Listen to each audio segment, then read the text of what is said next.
Hello, my name is Flor Leon and I am a survivor of suicide loss. On Friday, September 14, 2012, I lost my older brother, Jose Luis, to suicide. My brother was 28 years old. He was a Cameron County Health Department employee. My brother was courageous, he was ambitious, he was humble, he had a heart of gold, and he was my favorite mentor.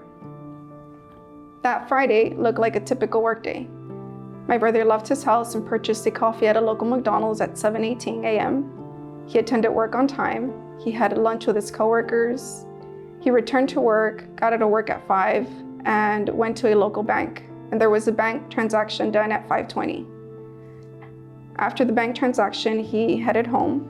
And according to local authorities, between 6 p.m. and 8 p.m. is when darkness struck.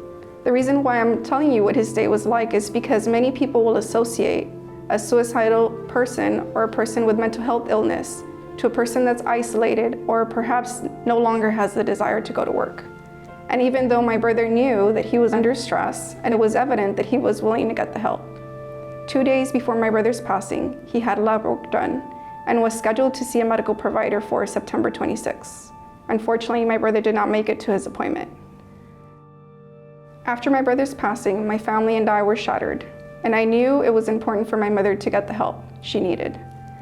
Unfortunately, there was barriers. My mother did not have medical insurance, and everywhere I called, there was no appointments available from one day to another, or there was a long waiting period. But I did not give up. I continued to search the web, and I came across a website called American Foundation for Suicide Prevention. I was able to get in contact with somebody locally.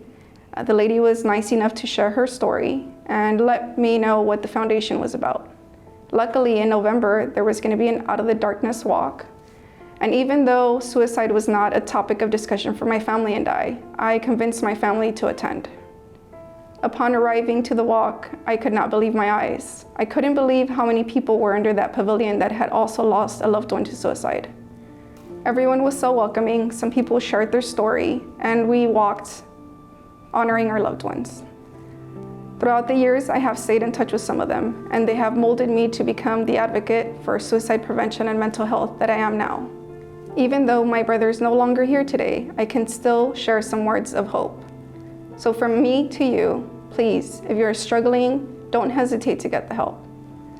Start normalizing the conversation about mental health so that people feel empowered and motivated to get the help they need. You can now call the Suicide and Crisis Lifeline by dialing 988. You can also text or you can chat online. And if you suspect a family member is struggling, please don't hesitate to ask questions.